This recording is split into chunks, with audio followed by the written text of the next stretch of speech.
நெருப்புன்னா சுடுன்னு தெரியுது இல்ல, அதனாலதான் அந்த தீ வச்ச உடனே அங்க இருக்கிற அத்தனை பேரும் வந்துட்டாங்க. அதே மாதிரி ஒரு பொட்ட பிள்ளைய தொட்டா அவனுக்கு மரணம்னு உடனே தெரியணும். அப்பதான் இந்த சமூகத்துல ஒரு சில நல்ல இது நடக்கும். நெருப்புனா சுடுன்னு தெரியுதுல, அப்ப பொட்ட பிள்ளைய தொட்டா அவனுக்கு மரணம்னு தெரியணும். அரபு நாடுகள்லாம் வெட்டுறானா, பொட்ட பிள்ளைய தொட்டுட்டானா, குழந்தைய தொட்டா கொல்றானா, உடனே கொல்றானா. இங்க ஏன் பண்ண மாட்டேங்கிறீங்க? மறுபடியும் ஆட்சி மாறினாலும் காட்சி மாறக்கூடாதா? இந்த பொண்ணுங்களுக்கு பாதுகாப்பு இருக்க கூடாதா? சின்ன பச்சை குழந்தையில என்னடா உங்களுக்கு காமம் தெரியுது? நெருப்படா சுடுன்னு தெரியுதுனால தானே 10 வருஷம்னா அத்தனை பேர் வந்துட்டீங்க. இப்ப அது ஒரு பொட்டப்பிள்ளைய தொட்டா கொல்லுவான்னு தெரிஞ்ச அவன் தொடுவானா?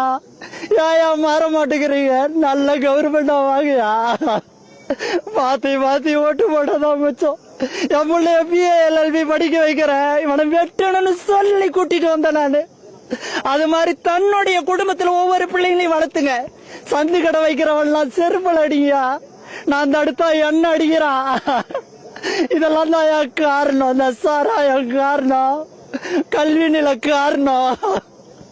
நம்ம ஓட்டு போடுறது காசுக்கும் பணத்துக்கும் சின்னத்துக்கும் சாதிக்கும் ஓட்டு போட்டு நல்லவிட தேர்ந்தெடுக்காம விடுறோமே.